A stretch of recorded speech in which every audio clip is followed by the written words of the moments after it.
Okay, hello everyone. So this is part 3 of the previous year question papers जो हमारे HP police constable के लिए specially IPS Shimla target कर रहा है. हम इसमें देखेंगे कि 2017 के एग्जाम में क्या क्या क्वेश्चंस इंग्लिश सेक्शन में पूछे गए थे एंड उन क्वेश्चंस को हमने अटेम्प्ट कैसे करना है. आइए शुरू करते हैं क्वेश्चन नंबर 1 से. देखो, how is the word. Word क्या दिया है हमारे पास, जो हमारे पास इन्वर्टेड कॉमास में दे रखा है. How is the word enough used in these two sentences.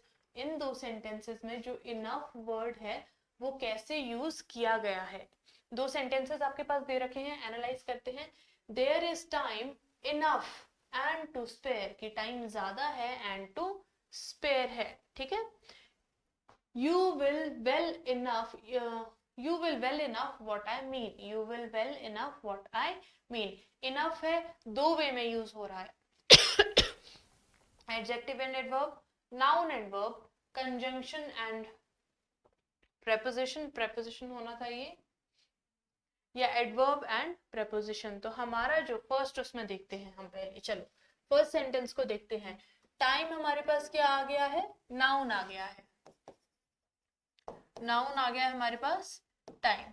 तो टाइम की क्वालिटी कौन सा वर्ड हमें बता रहा है, वो क्वालिटी हमें बता रहा है इनफ. की टाइम हमारे पास कैसा है, इनफ है. तो जो वर्ड्स नाउन की क्वालिटी बताते हैं वो क्या होते हैं, एडजेक्टिव होते हैं. तो फर्स्ट ऑप्शन हमारे पास एडजेक्टिव आ जाता है. सेकंड ऑप्शन की देखने की हमें जरूरत नहीं होती है, तो हमारे पास ऑप्शन ए इसमें करेक्ट हो जाता है जब हमारे पास फर्स्ट ऑप्शंस वेरी करके दिए होते हैं. चलिए नेक्स्ट क्वेश्चन हम देखते हैं. ओके, इट इज, अच्छा डायरेक्शंस क्या दे रखे हैं आपके पास कि क्वेश्चन 2 एंड 3 चार शब्द दिए गए हैं उसके अंडर, और आपने क्या करना है, one of these words printed in bold में ईदर बी wrongly spelt और inappropriate in the context of the sentence. आपने ये देखना है कि कौन सा गलत स्पेल हुआ है क्वेश्चन 2 एंड 3 में, या फिर कंटेक्स्ट के अकॉर्डिंग इनअप्रोप्रिएट वर्ड जो अप्रोप्रिएट नहीं है, फिट नहीं हो रहा है, सही शब्द नहीं है उस चीज के लिए, कौन सा है. It is better to seek advice from a financial consultant on how to save your business. देखो, जो एडवाइस होता है वो क्या होता है, हम दूसरों से सजेशंस लेते हैं. लेने का मतलब क्या हुआ, सीक, हम ढूंढते हैं solutions. It is better to seek advice from a financial consultant, CON गन SUL सल टेंट, स्पेलिंग तो ठीक है इसकी, on how to save your business. Business को how to keep your business safe आ सकता था, how to save your business नहीं आएगा. वाई, क्योंकि सेफ के साथ आपको क्या यूज करना पड़ेगा,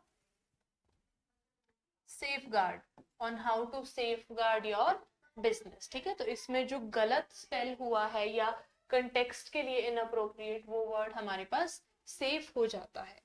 नेक्स्ट देखते हैं. On two consecutive nights two greatest icons of show business were honored with unprecedented affection. Consecutive मतलब कि लगातार, एक के बाद एक, consecutive lines. Consecutive, consecutive मतलब ठीक है. Nights, two of the greatest icons. Icons की स्पेलिंग क्या होती है, जिनको हम स्पेशली शो बिजनेस के बोल रहे हैं ना, icons. तो आइकन्स मतलब जो आइडल्स होते हैं, हम उनको कैसे स्पेल करते हैं, ICONS, आइकन्स. तो यहाँ पर तो ई लगा है, तो हमारे पास ये इसमें गलत आ जाता है. एक एक करके वर्ड देखना है आपको, कभी कभार आपको पहले मिल जाता है, कभी कभार आपको लास्ट में मिलता है. चलिए नेक्स्ट क्वेश्चन हम इसमें देखते हैं. Public declaration by a political party, ruler etcetera of principles and policy. अच्छा ये क्या है, ये आपके पास दे रखा है वन वर्ड सब्स्टिट्यूशन. ये क्या कह रहा है कि पब्लिक डेक्लेरेशन जो किसके द्वारा की जाती है, एक पॉलिटिकल पार्टी, रूलर एटसेट्रा के बारे में, of principles and policy, principles and policy के बारे में जो बातें की जाती है उसको क्या बोलते हैं, पब्लिक डेक्लेरेशन. जो होता है एक पॉलिटिकल पार्टी के द्वारा, उसको हम मैनिफेस्टो बोलते हैं. कि इस पार्टी का मैनिफेस्टो ये है, इस पार्टी ने ये मैनिफेस्टो अपना फ्रंट लाइन में लाया है, ये सही है ना।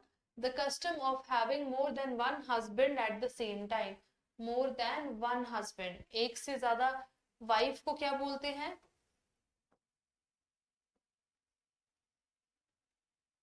When there is one husband, more wives, उसको हम बोलते हैं पॉलीगैम। लेकिन जहां पर वन वाइफ है, मैनी हस्बैंड्स है, उस चीज को हम क्या बोलते हैं? पॉलीएंड्री बोलते हैं। पॉलीएंड्री। मोनोगमी होता है जहां पर एक हस्बैंड है, एक वाइफ है।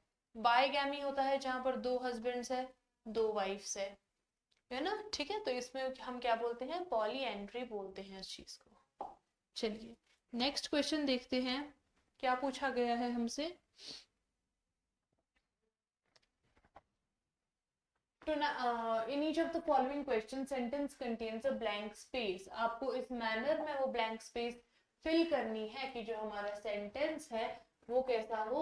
मीनिंगफुल हो, ग्रामेटिकली अप्रोप्रिएट यानी कि ग्रामेटिकली भी करेक्ट हो। Tonight's game was dash because of rain, struck off, called off, winning, played।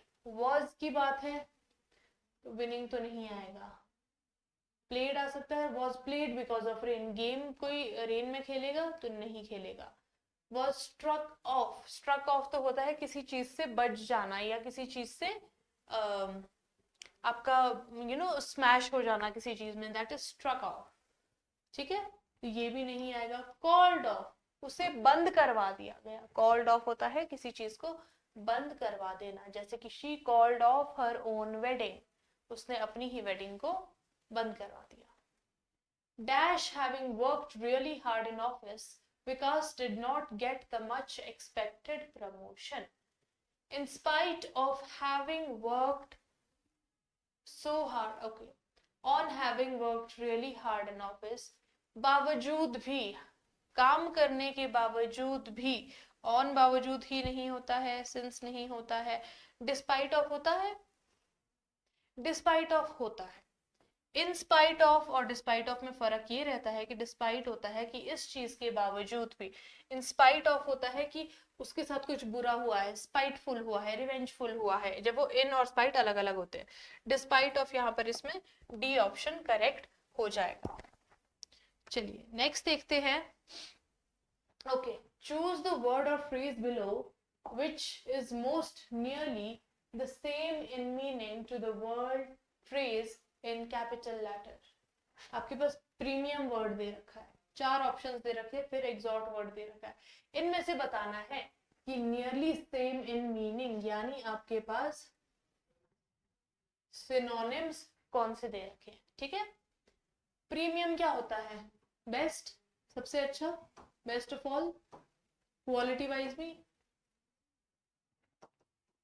ठीक है, सुपीरियर सबसे ऊंचा, बोनस कोई एडेड बेनिफिट होता है हमारे पास, bonus. Payable, anything that can be paid. Promotional हमारे पास क्या होता है? टू एलिवेट, प्रमोट हो जाना, सीढ़ी चढ़ना किसी चीज की। ठीक है, अब सुपीरियर इसके सबसे ज्यादा क्लोज है। सुपीरियर भी क्या होता है? The top most best is superior. ठीक है, तो best of all quality and top most best हमारे इसमें सिमिलर वर्ड्स हो जाते हैं। एग्जॉट, एग्जॉट होता है किसी को एनकरेज करना, सीधा मीनिंग है इसका। तो थ्रेटन होता है किसी को डराना धमकाना, शो होता है किसी को कुछ दिखाना, अलर्ट होता है किसी को चौकन्ना करना। एनकरेज हमारे पास इसमें सही आंसर हो जाता है।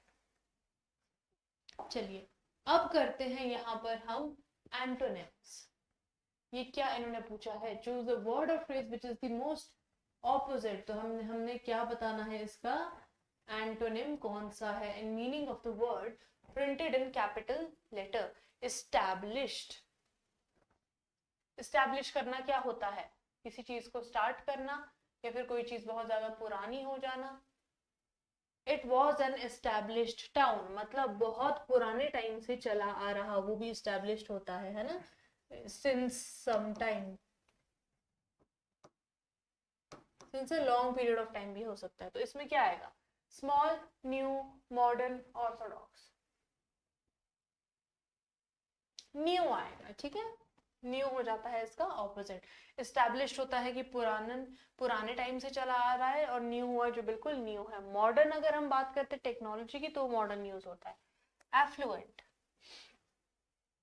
एफ्लुएंट का मतलब होता है रिच, सोफिस्टिकेटेड। तो इसके एंटोनिम क्या आ जाता है, अफेक्टेड, पुअर, अनएजुकेटेड, यूजुअल। इसका एंटोनिम हमारे पास आ जाता है पुअर। चलो नेक्स्ट देखते हैं, हिज बिहेवियर। अच्छा इडियम्स के बताने अब हमें meaning. His behaviour compelled me to give him a piece of my mind. His behaviour, idioms पूछा है ना आपसे, compelled me to give him a piece of my mind. Give him a piece of my mind का मतलब होता है to scold him, किसी को डांटना। पीस ऑफ माई माइंड कि अपने दिमाग में जो फ्रस्ट्रेशन है उसका एक टुकड़ा आप दूसरों को कर रहे हो, यू आर स्कोल्डिंग देम, डांट रहे हो आप उनको, ठीक है। नेक्स्ट आता है in black and white. In black and white का मतलब होता है, दो मतलब होते हैं इसके, या तो क्लियरली या फिर हमारे पास होता है इसका मतलब राइटिंग, पेन एंड पेपर का मतलब होता है इसमें। Black and white resembles pen and paper, तो ये क्या हो गया, इन राइटिंग हमारे पास इसमें सही आंसर इसका हो जाता है। नेक्स्ट देखते हैं, the emperor of China had dash. देखो ब्लैंक्स दे रखिए, क्लोज टेस्ट वाला इसमें कॉम्प्रिहेंशन दे रखा है इन्होंने ये। The Emperor of China had dash some peaches to the King of Turkey with a note dash that the fruit gives long life to anyone who eats them. As the fruits were being shown to the ruler, Ram giving into the temptation dash up one of the luscious peaches and bit into it. हमारे पास paragraph दे रखा है, हमें पता लग गया है कि king of Turkey को एम्परर ऑफ चाइना ने कुछ पीचेस दिए थे, लेकिन राम को क्या हुआ, टेम्पटेशन हुई उसको खाने की, उसका मन किया खाने का। Luscious peaches means very juicy, okay. चलिए फर्स्ट देखते हैं क्वेश्चन 14 का जो ब्लैंक है हमारे पास, the emperor of China had dash some peaches. अब ध्यान रखना हैड लगा है ना, तो क्या आएगा, सेंट या बॉट आएगा, लेकिन टू बोला है यहाँ पर, टू होता है एक जगह से दूसरी जगह, ठीक है। तो यहाँ पर क्या आएगा, सेंट। प्रॉपर प्रेपोजिशन यूज करेंगे, ठीक है, प्रेपोजिशन की हेल्प से Saint. The Emperor of China had sent some peaches to the King of Turkey with a note dash, with a note क्या, stating that, attach that, struck that। क्योंकि ये base verbs है तो हम इनको eliminate कर देंगे। with a note stating that, with a note telling that। जो नोट होता है आपका वो बताता है, लेकिन बताने को इंग्लिश में दो वे में यूज किया जाता है, that the fruit gives long life। अब देखो वो एक स्टेटमेंट बता रहा है कि क्या फ्रूट लॉन्ग लाइफ देता है to anyone who eats them, है ना। तो यहाँ पर क्या आएगा, स्टेटिंग आएगा। टेलिंग तो he could have told him in person as well, है ना। जब कोई नोट दिया जाता है, नोट के थ्रू कोई वो स्टेटमेंट बता रहा है, तो वो इंपॉर्टेंट स्टेटमेंट पे जिसपे हमारा पैसेज चल रहा है उसके रेफरेंस में हम स्टेटिंग वर्ड का यूज करेंगे। लास्ट क्वेश्चन जो इसमें आया था, okay, as the fruits were being shown to the ruler, Ram giving into the temptation dash up। क्या करेगा, रीच्ड अप करेगा, पिक्ड अप करेगा, टेक अप करेगा, सिक्योर्ड अप करेगा। पिक्ड अप, देखो इसका reference, picked up one of the luscious peaches and bit into it. यहां पर आ जाएगा हमारे पास ऑप्शन बी, पिक्ड। सो ये था 2017 के एग्जाम्स में जो बेसिक क्वेश्चंस आपके एचपी पुलिस कांस्टेबल के एग्जाम में पूछे गए थे।